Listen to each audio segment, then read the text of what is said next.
Hello guys, j'espère que vous allez bien. Bienvenue dans cette nouvelle vidéo. Donc comme vous pouvez le voir là, je me vais me préparer parce que je m'apprête à sortir.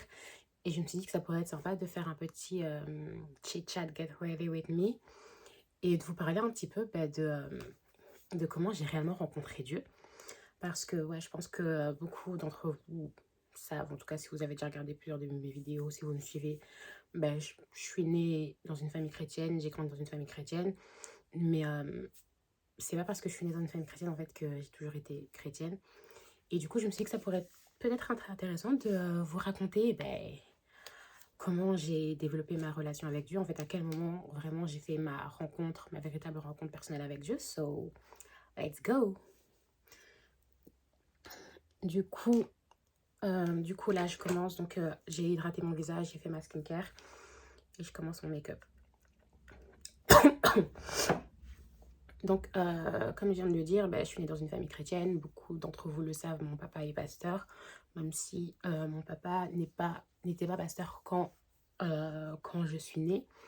Du coup, on va faire un petit background. Donc, du coup, je viens d'une famille de 5 enfants. Je suis la troisième, la première fille. Et ouais, donc quand je suis née, mes parents étaient déjà tous les deux dans la foi. Mon père prêchait déjà, mais il n'était pas officiellement pasteur. Je pense qu'il est devenu pasteur adjoint, je crois, quand je devais avoir genre 4 ans, et pasteur principal quand j'ai eu à l'âge de 11 12 ans, vers ces zones-là. Enfin bref, du coup, j'ai toujours grandi à l'église, j'étais à l'école du dimanche, enfin, vraiment tout le tralala, et je me suis jamais vraiment posé des questions sur l'existence de Dieu. Enfin, pour moi, ça a toujours été une évidence, en fait. C'est vraiment... À aucun moment, je pense, dans ma vie, j'ai réellement remis en cause l'existence de Dieu. Genre, j'ai remis des choses en cause, mais en mode de l'existence même de Dieu, genre pour moi, c'était tellement évident en fait que Dieu il existait, ou en tout cas qu'il y avait un Dieu. Alors aussi, pour petit background check, il faut savoir, moi, mon père vient d'une famille musulmane, ce qui fait que j'ai une grosse partie de ma famille, forcément, qui est musulmane. J'ai mes cousins, cousines, pas mal de cousins, cousines qui sont musulmans. Et je dis pourquoi, parce que c'est quand même important, parce que voilà, quand vous avez une grosse partie de votre famille, hein, puisque vous aimez de tout votre cœur, etc., et qui sont musulmans, et que on vous a toujours dit que le chemin vers le paradis, vers la vie éternelle, c'était Jésus, des fois tu te poses des questions et tu t'inquiètes un petit peu, parce que tu te dis que tu veux que toute ta famille soit sauvée, que tous tes cousins, cousines aillent au paradis. Et c'est vrai qu'en grandissant, notamment, je pense vers l'âge de 13 14 ans, j'ai commencé à me poser des questions. Encore une fois, comme je vous ai dit, j'ai pas remis l'existence de Dieu en cause, mais c'était plutôt des questions en mode, est-ce que le christianisme, c'est la seule solution? Est-ce que quelqu'un qui n'a pas forcément Christ, est-ce que quelqu'un qui n'a pas forcément Christ va nécessairement aller en enfer? Enfin, je trouvais que c'était un peu dur. Je me dis, quelqu'un qui vit bien, parce qu'on ne va pas se mentir, moi, chez beaucoup de musulmans que je connaissais, certes, pour moi, il y avait les musulmans, ceux que je qualifie de musulmans du Ramadan, mais il y avait aussi ceux vraiment qui étaient... Parce qu'un musulman, je trouve que quand il est pratiquant, il est très carré dans la manière dont il observe. Ils sont très pieux. Et je me disais, est-ce que vraiment, voilà, est-ce que le christianisme est la seule solution? Est-ce que c'est le seul chemin? Et du coup, je me suis intéressée et je me suis renseignée un peu par rapport à l'islam, etc., etc. Et en fait, même en me renseignant, il y avait le truc pour moi qui était trop évident, c'était Jésus-Christ, en fait. Genre, pour moi, c'était indéniable. C'était vraiment indéniable. Et c'est ce qui a fait que je pouvais pas, en fait, nier vraiment son existence. En fait, j'avais vu trop de choses s'accomplir en son nom pour moi me dire, ouais, non, Jésus, c'est juste un prophète, ou c'est juste un homme. Genre, pour moi, la divinité de Jésus, elle était trop vraie, elle était trop réelle pour moi, en fait, pour la remettre en cause. Donc, du coup, c'est ça, en fait, qui a fait que je ne suis jamais, entre guillemets, vraiment, que j'ai jamais vraiment été confuse par rapport à l'islam, et que je suis jamais rentrée réellement dedans, parce qu'en fait, même si j'avais jamais vraiment eu de véritable expérience à proprement dit, j'avais vu des choses, et je me disais aussi par rapport à la vie de mes parents, en fait, comment je voyais Dieu agir dans la vie de mes parents, tout ce que je voyais Dieu faire. En fait, pour moi, c'était juste une évidence. En fait, c'était une évidence, et ça, je pense que indirectement, sans le savoir, c'était déjà le Saint-Esprit en moi. Je pense que j'avais le Saint-Esprit en moi, même si j'en avais pas vraiment conscience, qui avait mis cette conviction en moi. Et cette conviction qui, au final, genre, qui n'est jamais partie. Genre, cette conviction, en fait, elle a jamais été ébranlée. C'est une vérité que moi, j'ai toujours su. Et c'est vraiment un truc qu'on monte, qu'on descende dans mes baisses de foi, tout ça. La divinité de Jésus, c'est un truc que j'ai jamais remis en cause, même si c'est un truc que j'ai pas toujours su expliquer, parce que je trouve que des fois, ça peut être compliqué à expliquer, ça peut être compliqué à comprendre. Mais en tout cas, moi, c'est un truc vraiment, pour le coup, j'ai jamais douté de ça.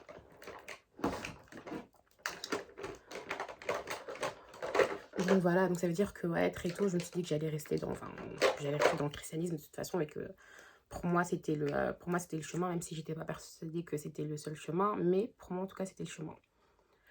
Euh, alors, il faut savoir que moi, j'ai commencé mes premières, on va dire, expériences avec Dieu, je les ai eues assez tôt. Donc, ça veut dire que j'ai été baptisée du Saint-Esprit, je devais avoir 13-14 ans, ok. Je devais avoir 13-14 ans. Quand je dis baptisée du Saint-Esprit, c'est quand j'ai reçu le parler en langue et manifester les dons de l'esprit, en fait. Donc, les paroles de connaissance, le don de prophétie, tout ça.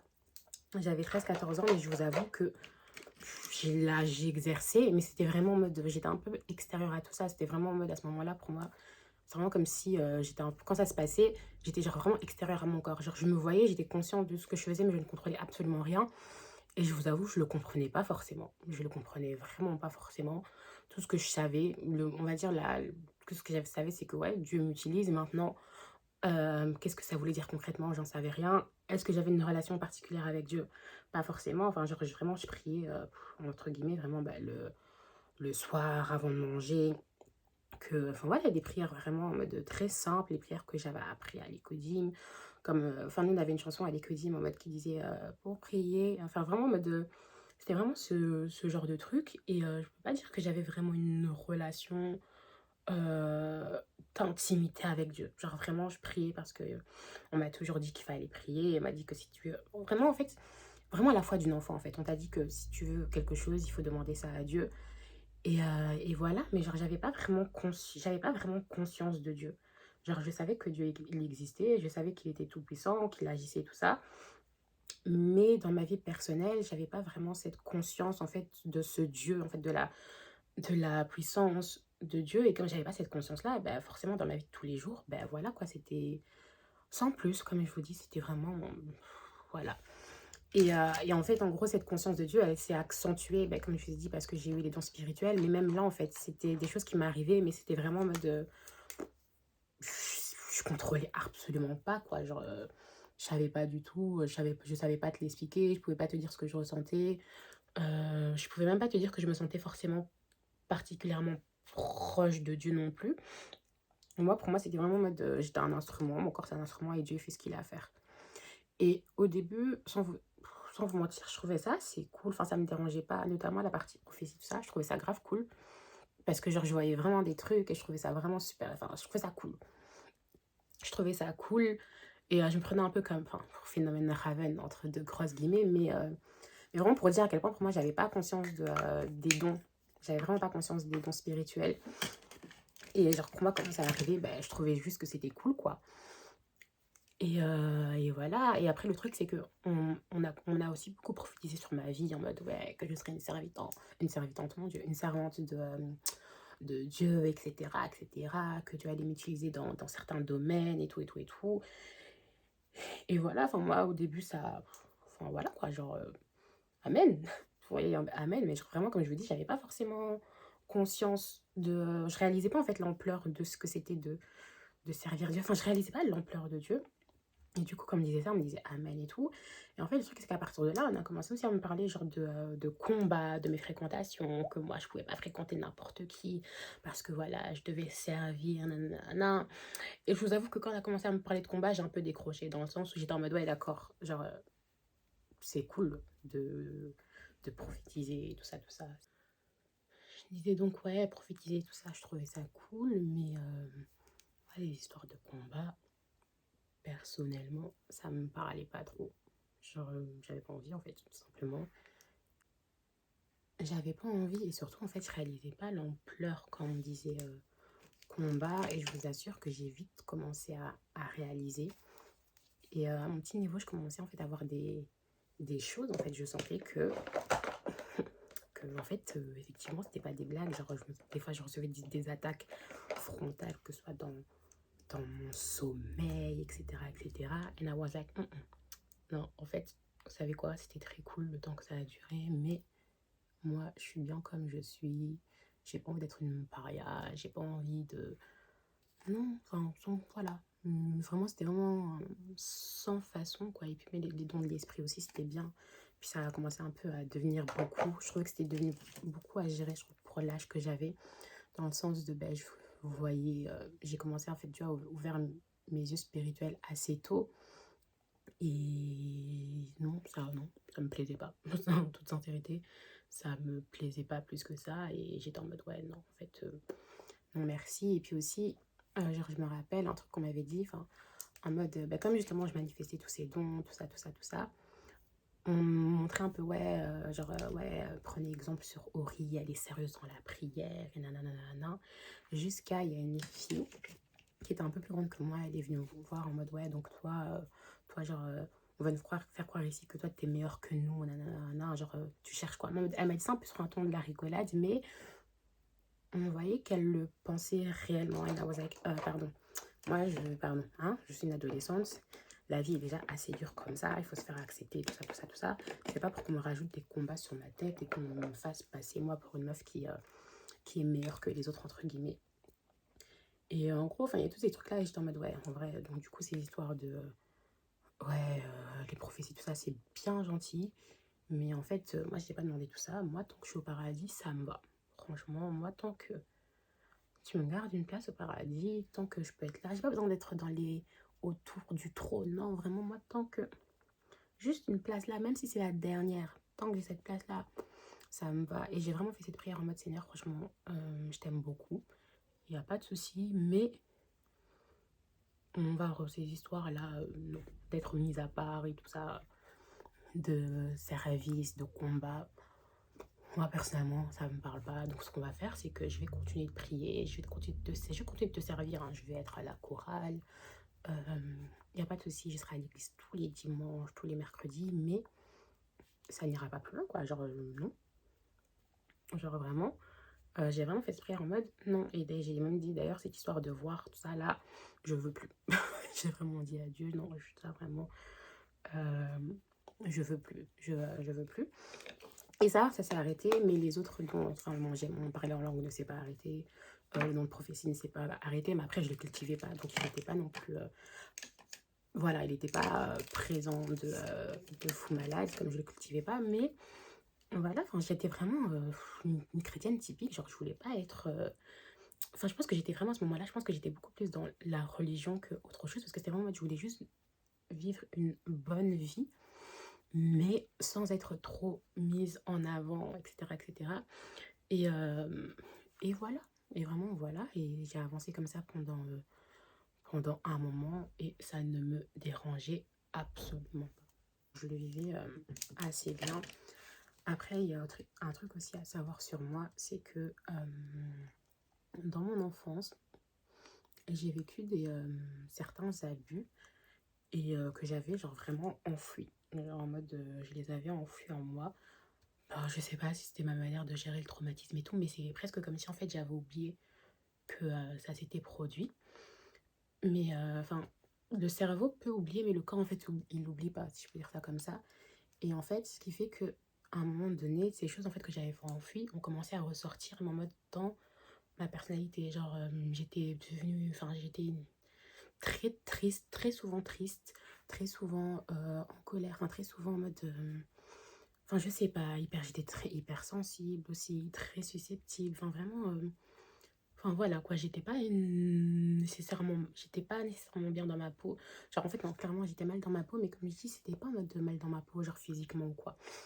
Parce que j'ai jamais vraiment eu de soucis dans le sens où je me suis jamais trouvée moche, etc., etc.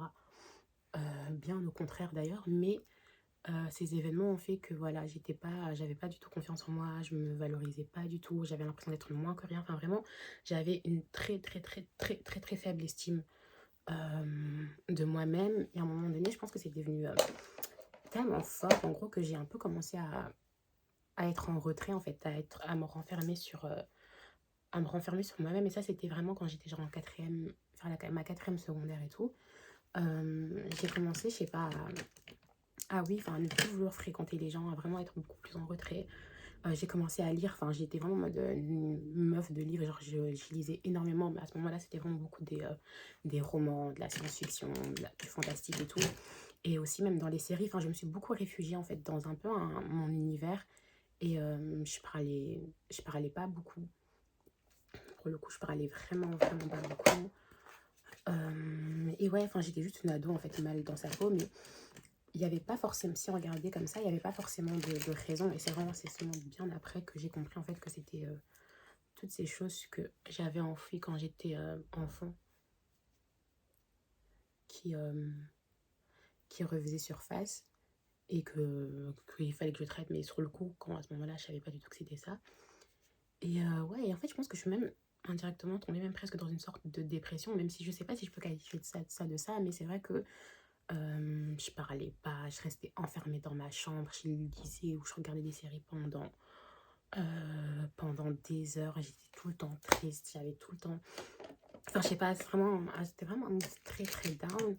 Et vous savez, bah, surtout encore plus à l'époque, la santé mentale, c'est pas forcément quelque chose dont on parlait. Enfin, pour moi, la santé, les trucs de psy, de dépression, tout ça, pour moi, c'était un truc de blanc. En toute sincérité, genre...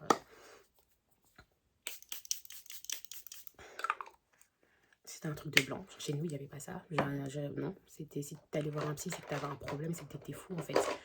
Et du coup, en fait, à aucun moment, je me dis que je suis en train de vivre un truc compliqué, etc., etc. Mais je me suis juste, je sais pas, un peu enfermée dans enfin, ces sentiments négatifs qui me prenaient le dessus. Et à un moment, c'est devenu tellement fort. À un moment, c'est devenu tellement fort. Faut savoir que moi, j'avais un avis en tout cas très tranché sur le suicide et ces choses comme ça. En mode, pour moi, c'était impensable. Genre, pour moi, si tu pensais à ça, c'est vraiment que tu péchais de ouf, quoi. Et, euh, et je sais pas ce qui s'est passé, mais en fait, j'ai commencé à entendre des voix dans ma tête qui me disaient, ouais, suicide-toi, il faut que tu meurs. Euh, et en fait, genre, je me suis enfoncée jusqu'au jour où... Et quand je dis ça, en fait, c'était vraiment bizarre parce que genre, c'était des voix dans ma tête, c'était pas moi. Je savais très bien que c'était pas moi. Je savais très bien que c'était pas moi, mais en mode, c'était vraiment des voix en mode, ouais, t'es moins que rien, tu vaux rien, mais tu vois pas ta vie. Et en fait, là, à ce moment-là, j'ai commencé à avoir des flashbacks de ce qui s'était passé dans mon enfance. Et ouais, genre, j'avais vraiment, bon, pour le coup, c'était vraiment la voix du coup de l'ennemi. Oh mon Dieu, j'ai mis un truc. C'était vraiment genre la voix de l'ennemi, en fait, qui me parlait, qui me disait, ouais, regarde, tu vois pas que t'as vraiment des paroles vraiment très, très négatives. Très, très négatives, alors que je ne lui ai jamais vraiment mal parlé sur ma vie, mais là, sur cette période de ma vie, je sais pas ce qui a vraiment déclenché ça, mais oui, enfin, genre, j'ai commencé à vraiment avoir des paroles, enfin, entendre ces voix, en fait, tout le temps, tout le temps, tout le temps, jusqu'à un jour, en fait, une fois, je marchais sur le trottoir d'une grande avenue, et il y avait des voitures qui arrivaient à grande vitesse. Donc, ces voitures arrivaient à grande vitesse, et genre, j'entends une voix qui me dit, vas-y, traverse, traverse, traverse. Et en fait, indirectement, je commence à traverser.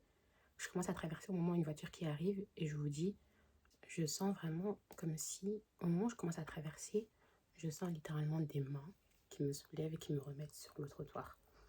Et à ce moment-là, je me dis, ouais, non, là, c'est chaud, faut que je fasse un truc, en fait. Genre, spirituellement, je sens clairement qu'il y a un truc qui va pas. Et donc ouais, pendant que je traverse, que la voiture, elle arrive, je sens vraiment des mains, mais genre vraiment des mains qui me poussent et qui vont me remettre sur le trottoir. En fait, à ce moment-là, je me dis, ouais, non, attendez, juste un peu de concentration.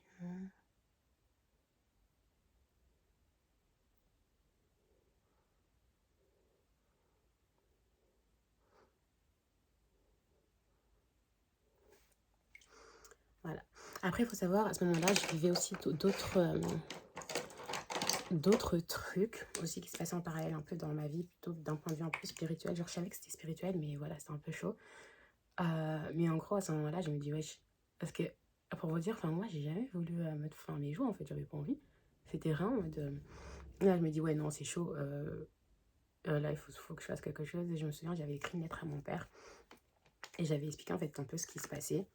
C'est vrai parce que je n'osais pas en fait le dire comme ça. Genre, je n'osais pas le dire et du coup, je l'avais écrit une lettre et j'avais expliqué ce qui s'était passé et tout ça. Et on avait pris pour moi un délivrance, tout ça. Et en fait, à partir de là, c'est vraiment à partir de là, je pense que j'ai vraiment commencé à vraiment développer mon intimité avec Dieu. Parce que ce que j'avais vécu, je me suis rendu compte en fait que le monde spirituel était vraiment, vraiment réel.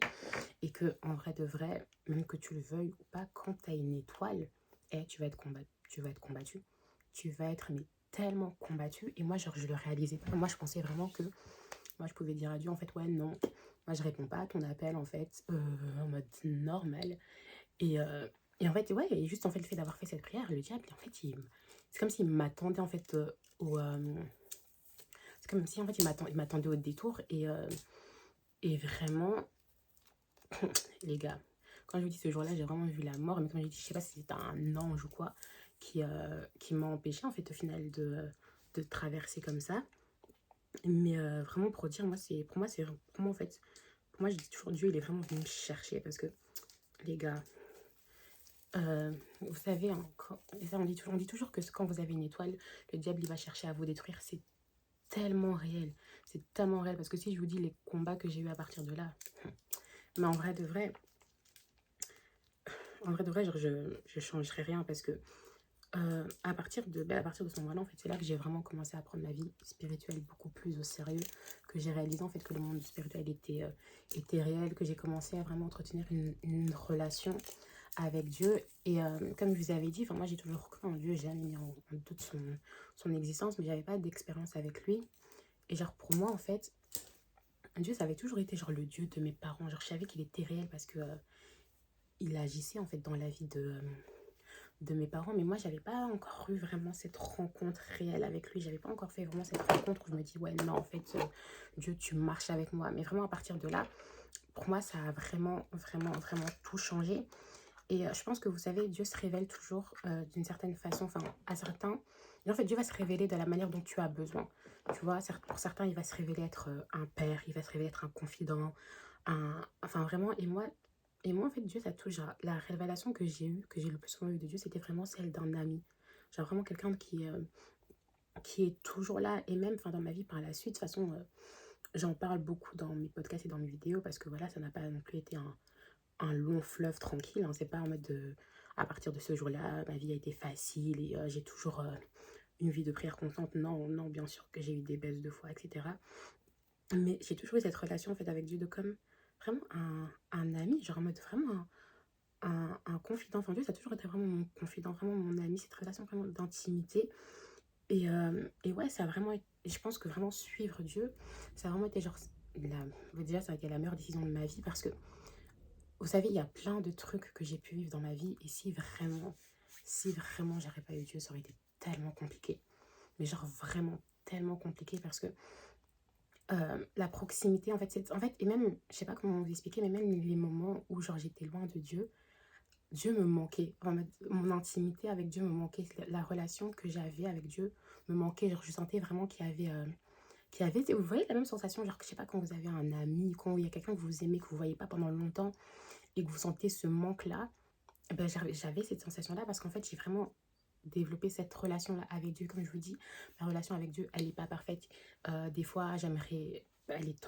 Des fois, elle est tangente, en mode, des fois, elle est comme ci, comme ça.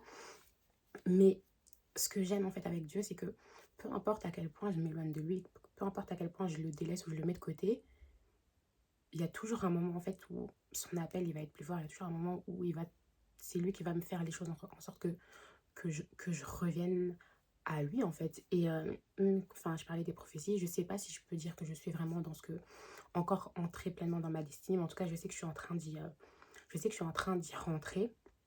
Et je sais que parce que j'ai une destinée, parce que Dieu a sa main sur moi, et ça je le sais. Parce que, pardon, le nombre de fois que j'ai failli mourir dans ma vie, vraiment, si c'est pas Dieu, je sais pas.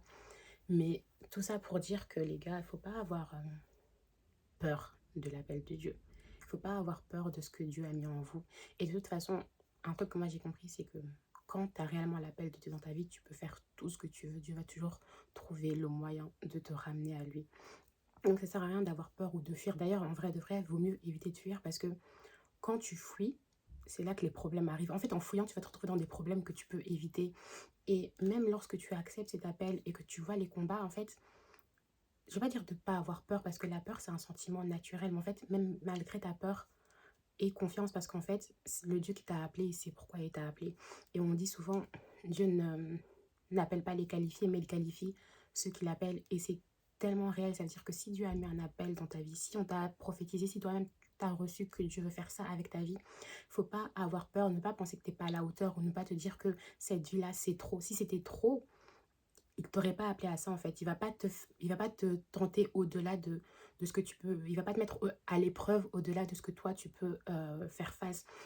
Donc vraiment, n'hésite vraiment pas à lui faire confiance et à lui laisser en fait prendre la place et tu verras en fait que marcher avec Dieu, c'est la meilleure chose qui existe au monde. C'est la meilleure chose qui existe au monde et surtout en fait, ça t'apporte une paix et même dans cette paix, tu l'as même dans les problèmes parce qu'en fait, quand tu connais, quand tu développes cette relation avec la personne qui t'a appelé, même quand les choses en fait deviennent compliquées, tu as toujours cette assurance parce que tu sais qui t'a appelé, tu sais ce que tu as vécu avec lui. Genre moi aujourd'hui, et j'ai déjà dit une fois, il y avait un gars, un ami à moi qui était musulman et qui m'avait dit ouais, en mode qu'il allait me convertir et tout. J'ai dit si un jour tu réussis à me détourner de Jésus, la vérité je te donne 1 million parce qu'en fait je sais le Dieu qui m'a appelé, je connais mon histoire avec mon Dieu. Et il n'y a rien en fait, il n'y a rien sur cette terre qui pourra me détourner de lui parce que j'ai cherché cette intimité avec lui, parce que j'ai été à sa rencontre, j'ai développé mon intimité avec Dieu. Et là, non, mais en fait, ma relation avec Dieu, elle est... Eh, la vérité, c'est comme il y a une phrase vraiment, ce qui nous a embêtés, mon boulot, genre, enlevez-moi tout, mais laissez-moi mon Jésus en fait, parce que non, sans lui, c'est pas possible. Sans lui, c'est vraiment pas possible. Et du coup, vraiment, par cette vidéo, j'aimerais vraiment t'encourager. Peut-être que toi aussi, tu as eu cette situation où tu as reçu l'appel de Dieu dans ta vie très tôt, très très jeune, et que ça t'a effrayé, ça t'a fait peur, parce que c'est pas facile, on va pas se mentir, c'est pas facile quand tu reçois l'appel de Dieu très tôt. Moi, je me sentais différente, j'ai l'impression d'être à part, j'ai l'impression d'être, je sais pas, enfin, je me disais pourquoi je peux pas être comme les autres, et je sais que c'est pas facile, mais donner sa vie à Dieu le plus tôt possible, en vrai, c'est la meilleure chose. C'est la meilleure chose. Et je vais pas dire que ça va t'éviter déjà beaucoup de problèmes, ça va t'éviter beaucoup de soucis. Mais même dans tes soucis, en fait, tu auras une paix que les autres n'auront pas. Et la manière dont tu vas traverser les épreuves de ta vie, elle sera différente. Elle sera réellement différente. Donc, si tu me regardes cette vidéo, que toi aussi tu as reçu l'appel de Dieu, que tu hésites, ou même si tu es plus grand et que tu hésites, ou juste peut-être un encouragement de se dire en fait, de te rappeler en fait de celui qui t'a appelé, ou de te rappeler en fait que celui qui t'a appelé, il sait pourquoi il t'a appelé, il sait pourquoi il t'a formé en fait. Si cette vidéo elle peut vous aider, ben, en vrai, c'est ça le but. Vraiment, par cette vidéo, j'aimerais vraiment encourager une personne, genre, qui peut-être traverse un moment de doute, qui peut-être se dit qu'il n'a pas ce qu'il faut, qu'il n'est pas qualifié. Vraiment, juste de dire que Dieu ne fait pas d'erreur et que s'il t'a appelé, c'est qu'il sait pourquoi et que en fait, son plan est parfait et qu'au final, il connaît mieux que nous, en fait, ce dont on a besoin et qui va jamais t'abandonner, en fait. Dieu, c'est pas un Dieu qui abandonne. Peu importe la situation que tu traverses maintenant, sache qu'il est là et au final, en fait, aie juste confiance en son plan pour ta vie parce que ses plans, bah, ils sont parfaits, tout simplement.